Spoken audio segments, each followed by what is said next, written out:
IPVanish protects every device you own. Your phone, your laptop, your smart TV. If it connects to the internet, it should be protected.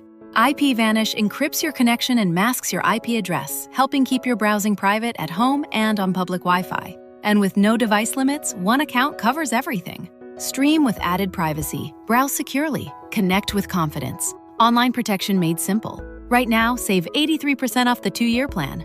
Get started today at ipvanish.com/audio and take control of your privacy with IPVanish. Robots Radio. Games, lore, stories, community. Just press play.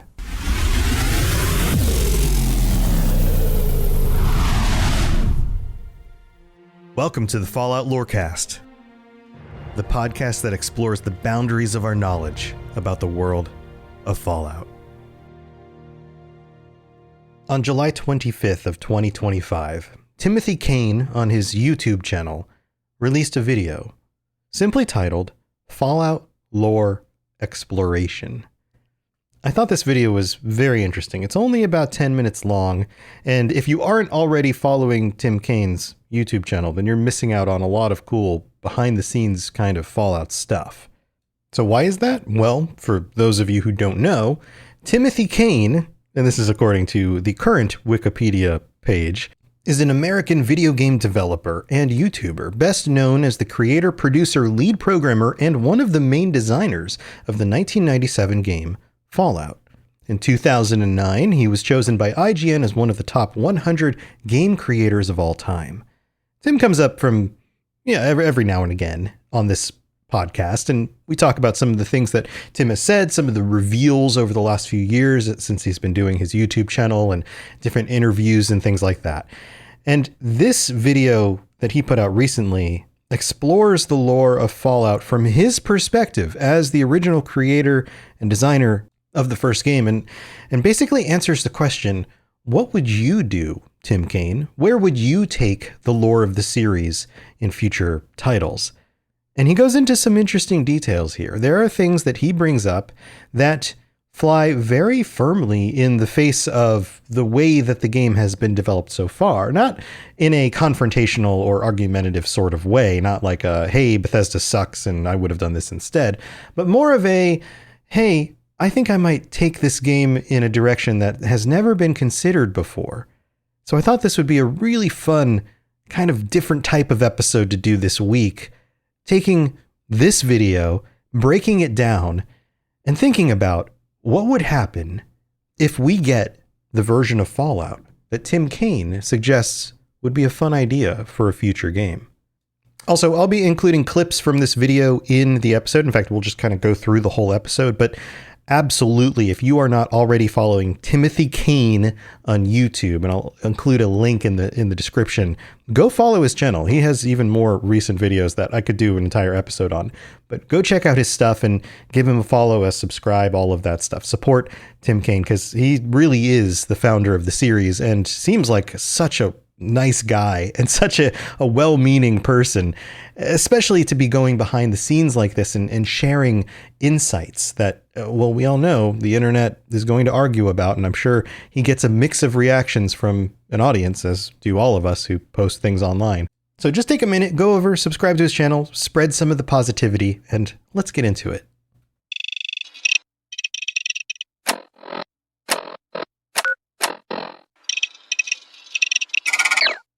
So first of all, before we get into all the details and we start playing his video, taking apart some of his points and that kind of stuff, I just want to say how cool it is that somebody like Tim would take the time to do these videos in order to give us insight into the mind of the creator behind the series.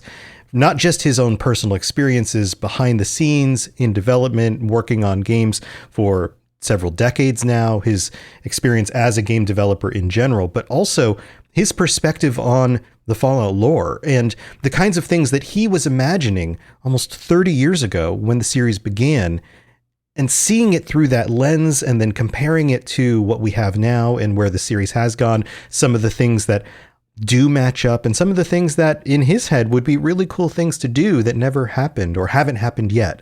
So thanks first and foremost to Tim for taking the time to do these videos. They really are amazing. But here, let's get into it. We're just going to play this from the beginning, and I'll pause and comment as we go. Hi everyone, it's me, Tim. Today I want to talk about Fallout lore exploration. This comes from a really good question from Jose Luis Lopez 7511, who asked, what part of the Fallout universe needs to be expanded upon, or what story or stories deserve to be continued? Perhaps take a bit from each game and weave the evolution of the formula. So we'll pause it there for a minute. I think there's something worth highlighting here just in the way that the question is asked. What part of the Fallout universe needs to be expanded upon? Or what story or stories deserve to be continued? So what part of the universe to expand on and what stories need to be continued? So you can see here from the perspective of the person asking the question, I have in my mind, I'm imagining that they are thinking about the characters, the environment, the things that get fleshed out a little bit, but kind of leave you wanting more. And the way that Tim takes this question and the direction he takes it surprised me. Honestly, from my perspective, I didn't expect the kind of answer that he gave, but I find it to be very, very insightful. This is an interesting question. I debated whether to answer it because whenever I talk about Fallout, some people go crazy. But whenever I talk about Fallout, some people go crazy. Yeah, that seems welcome to the internet. But no, I mentioned previously at the beginning of the episode that he takes the time to do this. And I'm sure if you scrub through the comments and look at the most terrible of the comments, you're going to have things from across everybody online and people who are just vicious and mean and terrible, and that's just part of it. But you can tell oftentimes when watching other people's content that they have to deal with this, and it actually does weigh on them.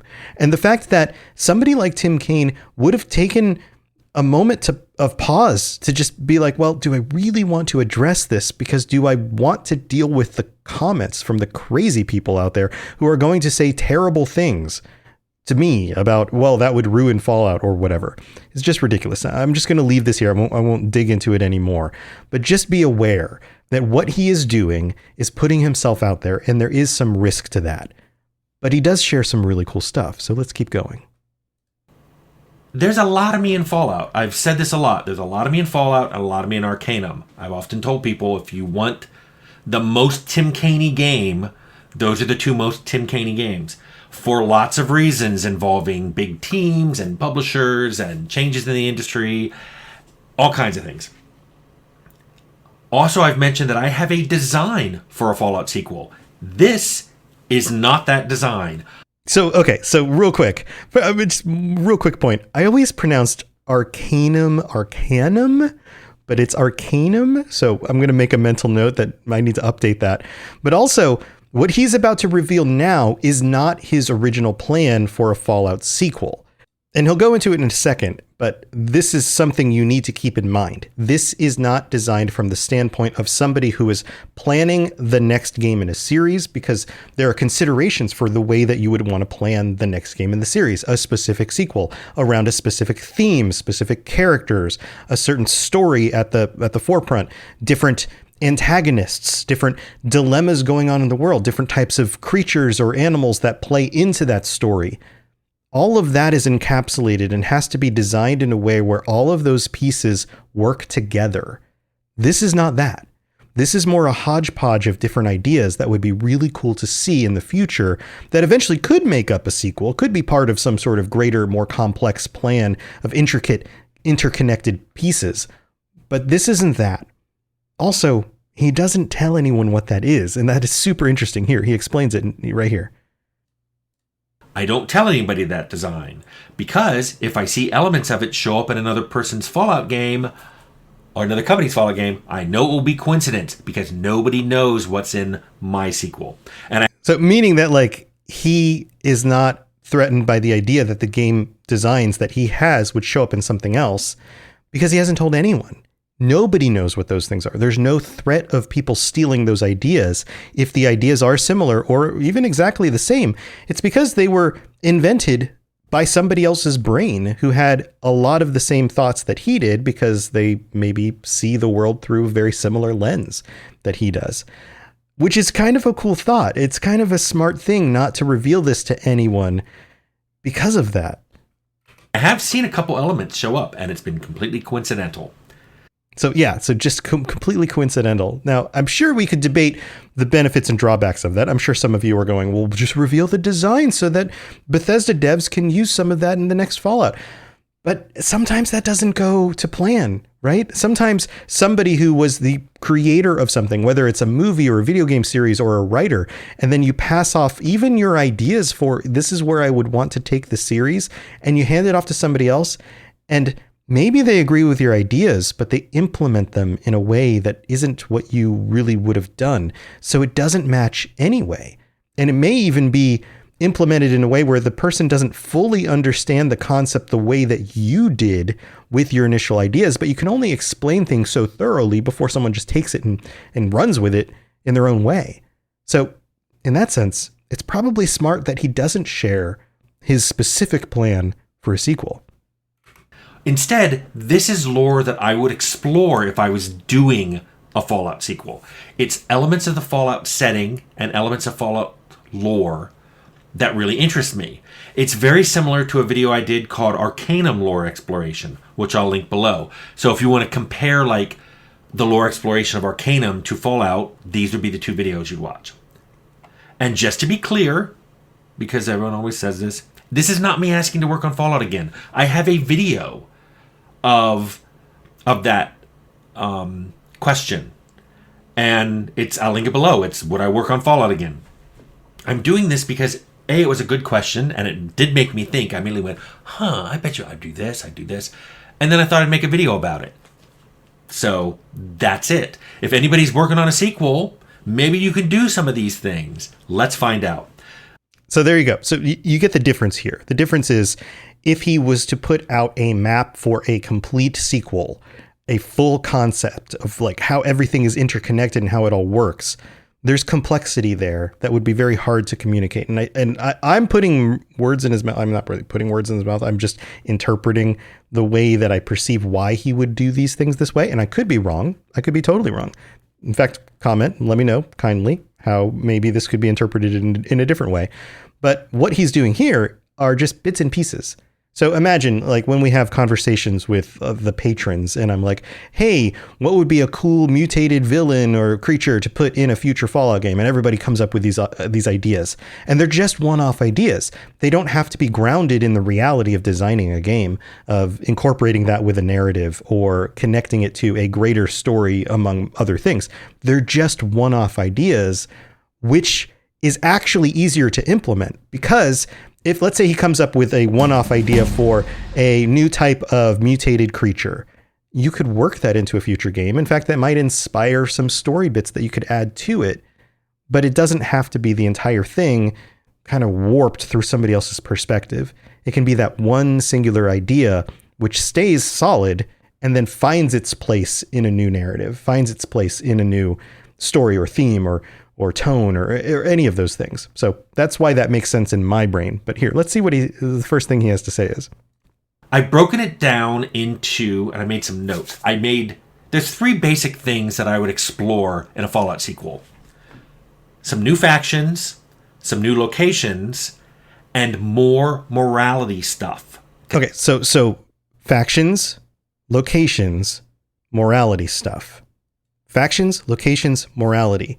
These are the components that I think we can assume from the importance of them being things that he speculates about as being foundational for the way he views Fallout, and not just Fallout, but where the future of Fallout will go. It is about the factions, which makes sense. Ever since Fallout 1, it's been about these different factions and the way they interact with each other. That's some of the most interesting interplay in the series are the different factions, whether they be the Brotherhood and the Enclave, or the NCR and House and the Legion, or the Institute and the Railroad, or Taggarty's Brotherhood and the Responders in Fallout 76. There's all sorts of different examples of this, but that totally makes sense. Factions are foundational. Locations at this point are foundational. Yes, Fallout 1 and Fallout 2 roughly take place in kind of the same region. The map expands a bit in Fallout 2, But since then, it's been different locations. Even when we went back to the West Coast, it was New Vegas. In the other games, we've always gotten new locations, and those locations were interesting in their own way. It's one of the reasons why locations come up as topics so much in our patron chats, is because location is foundational to what Fallout is about. And then the final thing he said was morality. Again, a foundational piece. Why does morality come up so often when I talk with the patrons or even just analyze a character? It's because it is foundational. We might look at the Fallout world and think, oh, it is a world full of a wasteland and dangerous monsters and weird technology and aliens. That's all the icing on top of the cake. The cake itself, this is a weird analogy, I guess, but the cake itself is made up of factions, morality, locations, and probably some other details that haven't been brought up yet. But here, let's see where he's going with this. Because that's what Fallout's about. It's kind of its intent. See what I did there? You can interpret it any way you want, but it is the intent. Okay, so it is what Fallout's about. It is the intent, but you can interpret that however you want, which we could speculate on. Does that mean it's the intent of the game design? It's the intent of the thing that he wants the player to think about while playing it. It's the intent of what is most interesting about this world and the thing he wants to leave with you and keep you thinking about. Maybe it's part of the reason why Fallout is so popular and so powerful and able to transcend just from video games to a TV series and wherever else this series ends up going. I'll start with factions and we're get into it. I want to talk about, I would like to explore other factions in the Fallout universe beyond Vault-Tec and Robco. There were a bunch. Pausing it there. Notice he mentions Robco as a faction. Interesting. We have Robco. I almost said Rodco. We have Robco as a company, and the company has built a lot of interesting things. And there are some Robco locations, but I rarely think of Robco as a faction. But in a pre-war sense, every corporation was kind of its own faction, in a way. A bunch of stuff still survives. The beginning of Fallout, there was that Chrysalis car, and they're fusion powered or whatever. And there's a whole bunch of cool stuff you could go into. A lot of companies to explore what their products were. A lot of companies to explore. That's what we've been doing on this podcast, is going through all of the pre-war companies to figure out how much is detailed about each of them and what do we know about them and how do they work in the world and how do they relate to other companies. All of that we've been going through recently. And he's pointing this out as one of the key components of what makes Fallout Fallout. Very interesting. Their slogans were, it would give you a much more interesting look into what society was like right before the bombs fell, which I don't think were people eating, squirrel bits. I think that all came after. That's an interesting point as well. One of the things that happens during the pre-war time is that the world is in crisis for decades. Things just keep getting worse and worse and worse. Resources are going away. There isn't enough food. But in his mind, at least I would assume in the U.S., I think that he's talking in the scope of the U.S. He's not talking about other countries that may have been dealing with warfare and even more catastrophic kinds of things. But in places like the U.S. and China, which were still relatively on top, I mean, they're definitely on top, but relatively okay in the fact that they were probably suffering a little bit less than a lot of the other countries in the world. But even in those countries, there was a limitation of certain supplies, resources, food, and those kinds of things. But they weren't eating squirrel bits yet. That's his perspective, is that they were hanging in there until the bombs dropped. And then all of a sudden, the invention of squirrel bits as food becomes a necessity. I would also like to, besides company factions, I would like to look into if mutations caused any other factions. Like, were there super mutants or were there human mutations other than the super mutant standard that we saw in many, many games? Okay, so he's lumping all the different super mutants into kind of the same thing. Relatively speaking, yes, there are different groups of super mutants depending on which game and which location the FEV is involved, and that's that puzzle, right? So the question then becomes, what other mutations are there for people? You might be thinking ghouls, right? I've talked about ghouls recently. Ghouls, not an FEV thing. They happened before the bombs dropped, and in the lore are described as primarily a result of radiation. Radiation and certain people, their own genetic code would lend them to be more likely to be ghoulified. And then, of course, there's the going insane and all of that. But he's talking about something other than super mutants that people can evolve into. Now, you might also be thinking centaurs and things like that. Yes, that's kind of along those lines. But what else could they be? What other kinds of mutations could be out there? Maybe FEV mutated. Maybe people mutated, and then FEV affected those people differently. That would be fun to explore. Maybe those factions are more secretive. Maybe they fight super mutants, and humans have never come across that war because maybe super mutants are winning. I don't know. Which then brings me into, there could be whole swaths of isolated communities. People, ghouls that are very isolationist that you have to work hard to discover. And of course, once you discover them, their reaction is going to be probably not happy that they've been found out. Maybe ghouls isolate themselves just to avoid being persecuted. And I'm not talking about they hole up somewhere and say, we're ghouls in here, don't come here. They literally hide. You don't know they're there.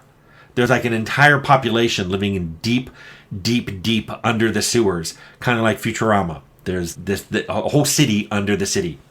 All right, so a few things to unpack here. First of all, I like the Futurama reference, and I feel like that was a series that would have been, when did it start? Late 90s? Early 2000s? Probably late 90s. I feel like this was one of those parallel series, and I can see a little bit of Futurama in Fallout in the kind of weird future wackiness kind of thing.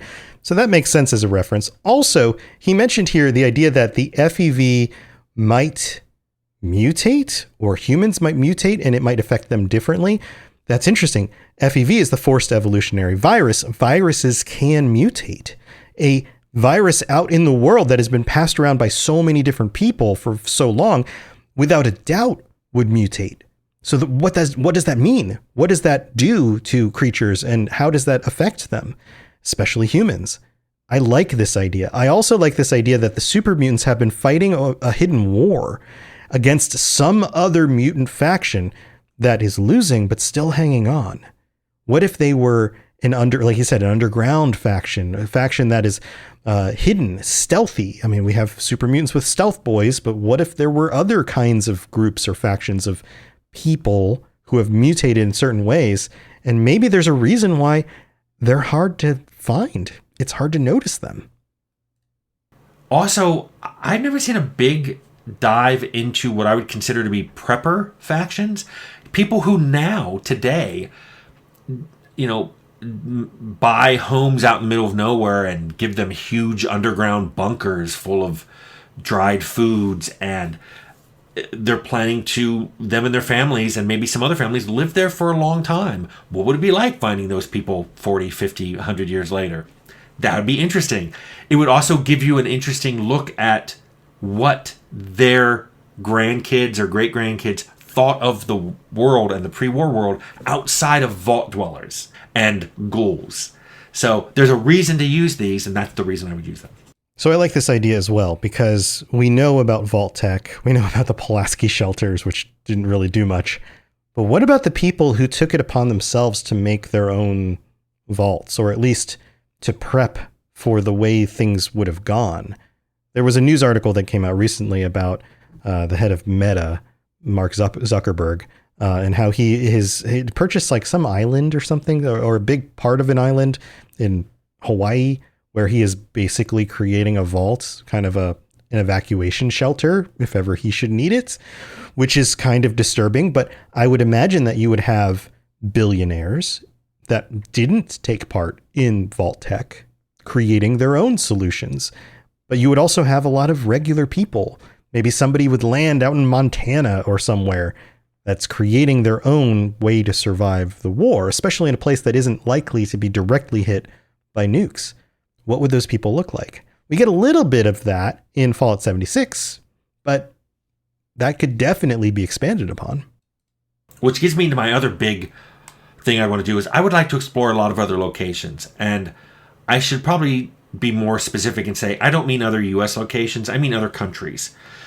Okay, so absolutely have to address this one. This is one of the reasons why I included this as an episode of the show, because Tim Cain himself has said he would love to see locations outside the US. And I have been a firm proponent of the idea that Fallout itself is designed to be an American game, always set in the United States. Maybe we get these little glimpses here and there of things outside of that, but primarily the theme of the game has been very American-centric, right?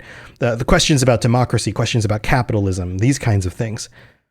So Tim Cain here is saying, it's time. It's time to go outside the US.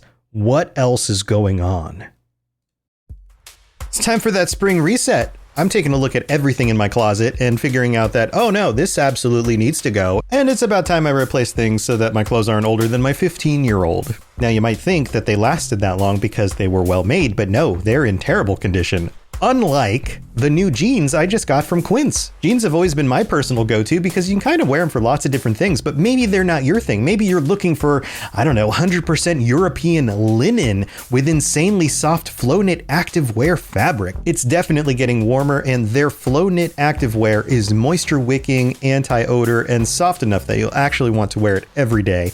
So pick out what you want. You can't go wrong because they have prices 50 to 60% less than similar brands. And like I said before, they are high quality. I continue to wear their clothes all the time, and I know that these new jeans are going to last me a lot better than the other things in my wardrobe. And on top of it, they look great. They're so comfortable. And I spent just as much on the jeans that I am now cleaning out of my wardrobe. So if you're looking for something better, just all around better, go check out Quince. So go do it right now. Refresh your wardrobe with Quince. Go to quince.com/falloutlore for free shipping and 365-day returns.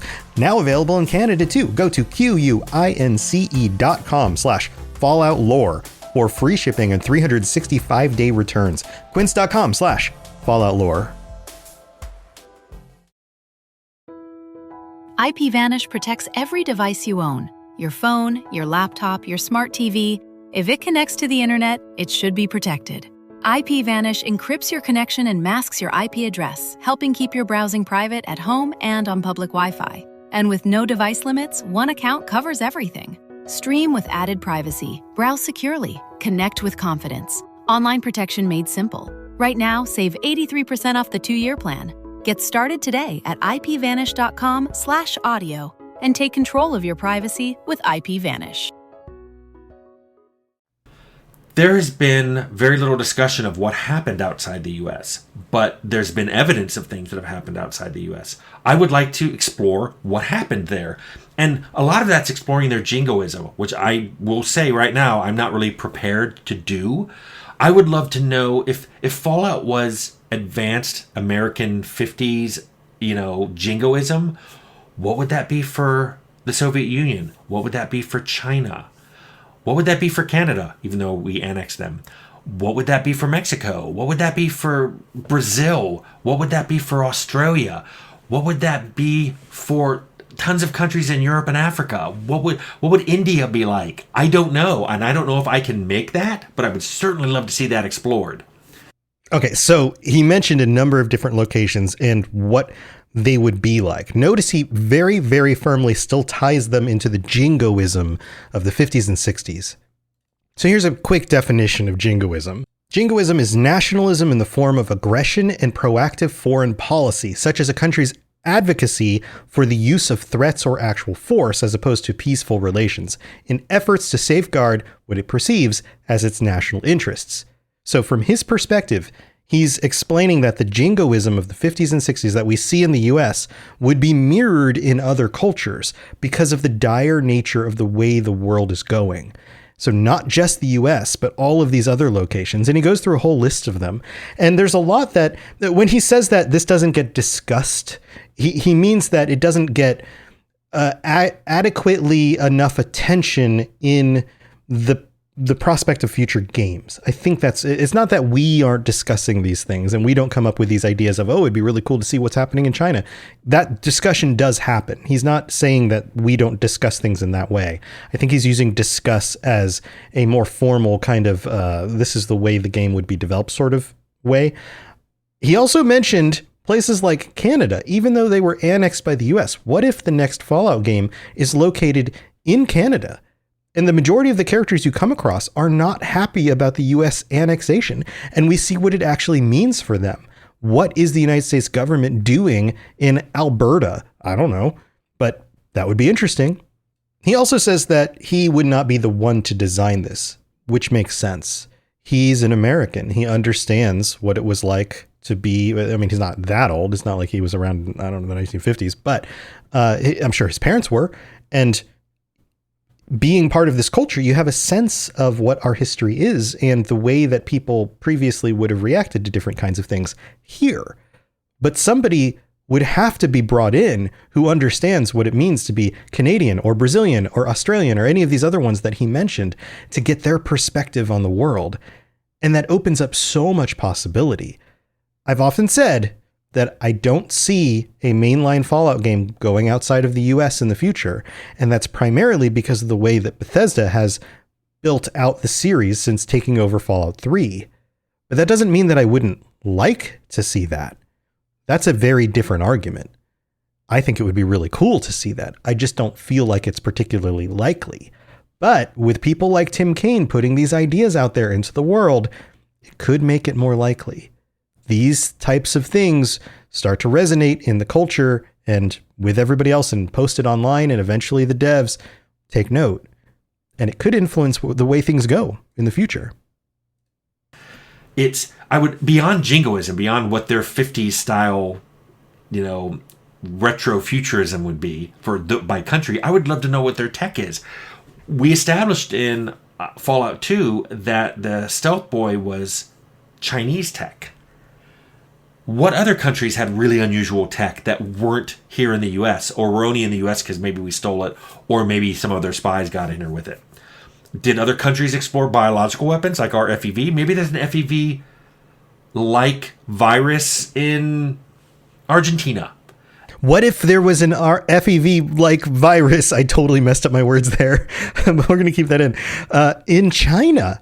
What if we got to China with our power armor and our massive military, and we not only ran into a bunch of stealth soldiers, but also their version of super mutants? But what if they did super mutants better? What if they actually fought for their military on their land? That would be super interesting. What would that be like? And they were growing some weird people down there. Maybe that would be fun to explore. They were growing some weird people down there. He's talking about Argentina and maybe their version of FEV or something like that. Yeah, that would be cool. And then what about all the non-superpowers? We don't have to talk about, bigger countries. What are they doing over in Vietnam? What are they doing in Iceland? Iceland, amazingly, it's so isolated and it has geothermal power. What are they doing over there? Maybe they like being isolated. Maybe they don't like people showing up.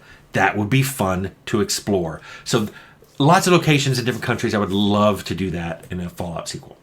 I can imagine locations like Iceland being these kind of fortresses, global-sized fortresses, right?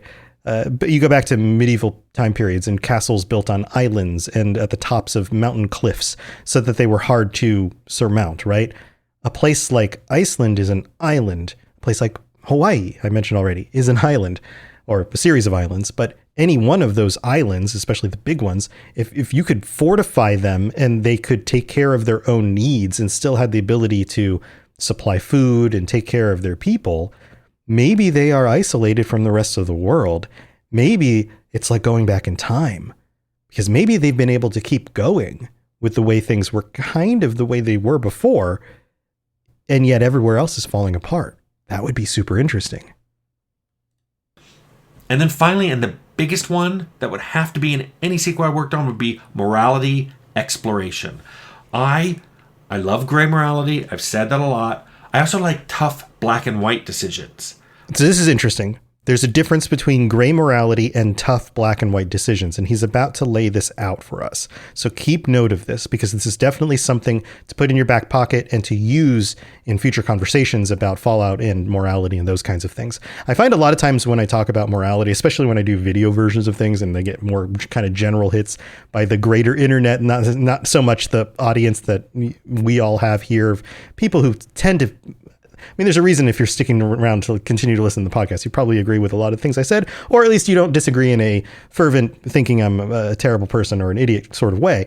But you put things on YouTube, you're going to get a mix of different responses. And when it comes to morality stuff, people will often downplay morality conversations as if they are like I am so smart kind of conversations. Like, wow, yeah, I was 12 years old when I had that thought. That's not the point of morality conversations, to be profound in a way that you haven't thought about things before.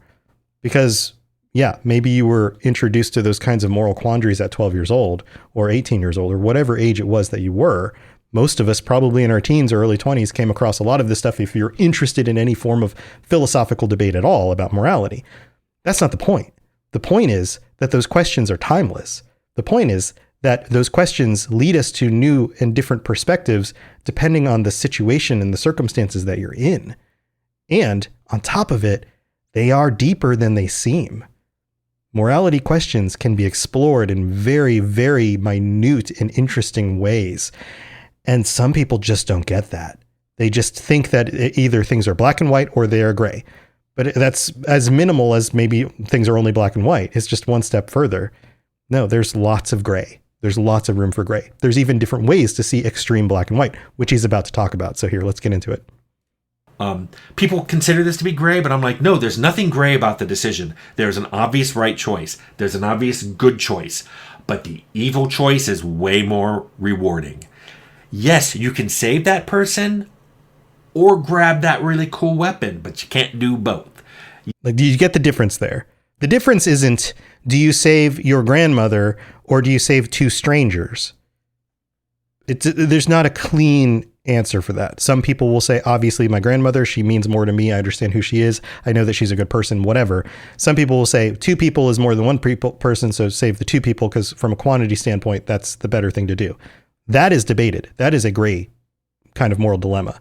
What he's talking about is everybody knows the right decision is to do the good thing. Everybody knows that the selfish thing gets you something you want, but it's not the right decision. It's not the good decision, but yet it is still a dilemma. That's what he's talking about. Yes, you can rescue that child or get access to a new technology, but you can't do both. Things like that. I think those are things that really make people stop, because there is an effect in the game for your player. You will never be able to get that superpowered weapon again if you don't let that person die. Or maybe you have to kill somebody. Maybe you have to do something overtly evil and not just evil by lack of action. So those are the kind of things I want to explore. It's very similar to, if you took philosophy classes, the trolley problems, or maybe you watched Good Place. The trolley problem is interesting because, it says a trolley's going to run over 5 people, but if you pull the switch, it'll run over 1 person. What's interesting about that is there are people who think there's a solution. There isn't. But it depends on how you think. It's like, if some people go, look, if I don't do anything, those 5 people get killed, but that's not on me. I'm not doing anything. Then there's other people going, well, 5 is greater than 1, so I'm pulling that switch because that's always better. At least the other 5 people live and only 1 person dies, as opposed to 5 people die and 1 person lives. There are issues with doing it any of those ways. I love the trolley problem and trolley-like problems, because if you put it into a game, those gamers are going to talk online in forum boards, and they're going to talk about the right solution. And there is no right solution. There's just a variety of solutions. And so he's making a very good point here. And I would agree that there is no ultimate right solution. There's no, what he's actually saying is there's no objectively right solution, because we can never get to objective truth or the objective good. There's not like some greater source who defines the nature of reality and how morality works that we can ascend to, ask the question, and get a response back. Some people think that that's praying to God and that sort of thing, but even that has its ambiguities. Did God speak directly to you? Did you interpret a passage from a book? Did a teacher teach this to you? Everything goes through lenses, right?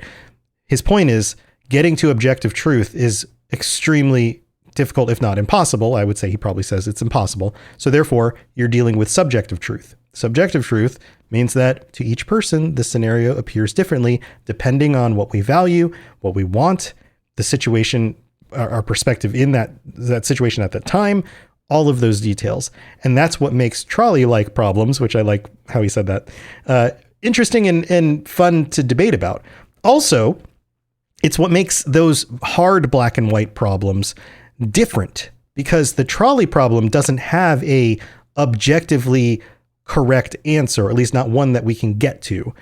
The other solution has the good answer. You save the child, you don't get the technology, but people will justify it. People will jump through hoops to justify why letting the child die is good, because the potential I have of using this technology in a way to save more people offsets the death of that child. They try to turn it into a gray question, gray morality question. But at its heart, it's not. In that one situation, it's better to sacrifice in order to save a child than it is to get something that you want, because you come up with any sort of justification for why you would need it. Most of the time you go with the child. I guess there are some scenarios where there's hidden variables that could say that the other thing is correct. But in the concept of, well, it's just something that you want versus the life of somebody else, the life of somebody else across the board is more valuable than just getting the thing you want. Not to mention, if you save the life, maybe there's going to be another opportunity to get the thing later. There's lots of variables that could be involved in this. But either way, those are the kinds of questions that make this world interesting and make every Fallout game interesting. I would love to do that because I want to deep dive into Fallout's main theme.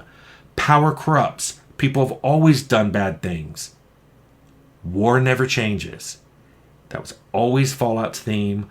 I would love to explore that in detail in a sequel and really make some of the players who are coming to have fun in this wasteland of cool weapons and weird monsters, give them something to think about when they're playing that game. It's what we always intended. It's why Fallout was so dark and had some of the quests it had. Anyway, I hope that answers your question. Jose Luis Lopez, 7511. So there you go. That's it. And I like the way he wraps it up. The themes are the themes. Power always corrupts. People have always been bad. People have always done bad things. Humans are humans. I think you could wrap that up with just people are people. And also, war never changes. Those are the core themes. And how do you explore those themes? Through factions, through locations, and through a morality system, or at least the debate of what solutions are the best way to go. And the fact that sometimes they're gray, sometimes they're hard black and white, but they're never easy. So Tim, if you're listening to this, I absolutely loved this post. Keep it up. Keep posting things out onto the internet. And don't worry about the haters, because all of us love you and we really do appreciate your work and this series that you created. Thank you so much. And to everybody listening, if you have different thoughts on this, if you'd like to debate some of these details, please join us on the Discord. The Robots Radio Discord, there's a link in the show notes and the description or whatever. And of course, you can just search it online and find us on there. And I'd love to hear your thoughts. Come join us, be part of the community. All right, let's take a quick break. I've got my patrons to go thank, so don't go anywhere. If you have any questions about Nuka World, I'd be delighted to answer them. All right, thank you for all the support. Our new patrons for the last 2 weeks, it's been a little while since I went to the GCX thing, are Drayless, Leviathan, Matthew P., Richard E., and Kai J. Welcome to the Patreon. So glad that you're here. Thank you for your support. And also have to shout out every month, or every week, not month, weeks. What am I doing? Germinator. Thank you for your continued support. And to everybody who supports the show in all sorts of different ways, thank you for being here. Also, I hope you enjoyed the interviews from GCX. If you have any thoughts or questions about those, I'd love to hear that as well. If you want more episodes like that, or like this, every so often I mix it up, let me know. I would love to find out what types of episodes resonate the most with all of you. And of course, we're going to continue the other series I've been doing with the with the businesses and then the Fallout vaults and all of that. But if there's certain stuff that more of you like than others, then I can tweak the formula. I think it's really fun to take apart these types of videos by people like Tim Cain because they are so insightful. If we can understand the game and the way the game works in his mind, then we'll have more insight into why these decisions were made to begin with. And I think that's all part of enjoying this together even more than just through our own perspectives. It's always good to have more information and other people's perspectives to keep broadening our sense of things. So Tim, keep it up. And if you have any recommendations for other videos I should be reacting to, please send me links for that as well. That would be awesome. Also, thanks to everybody who leaves review on Apple Podcasts. I appreciate that. 5-star reviews will get read out in the future. And if you want to help out in other ways, just share it with other people. If you're listening to this and the Fallout TV show is out and you've got like a Uncle Bill who's like super into it, share the show with him. Maybe he'll like it. That kind of thing. Always helpful. So thank you for being here. I hope you have a wonderful week. And until next time, I don't know, do some traveling. Let me know if Fallout's the same in other locations. Well, I guess we're not quite there yet. Wow, that's going to get real dark. All right, well, we'll wrap it up. I'll see you next time. Bye, everybody. To plug into everything else we're doing, check out robotsradio.net. Reach out to me on Twitter at robots_radio. Check out the Robots Radio Rocket Club, where you can join me and a bunch of our other creators creating your podcast, starting a new podcast, or helping your current podcast grow. There's more information about that on robotsradio.net as well. And you can always talk with us and the entire community, over 2,000 people on the Robots Radio Discord. Come join us. We'd love to chat with you. See you guys next time.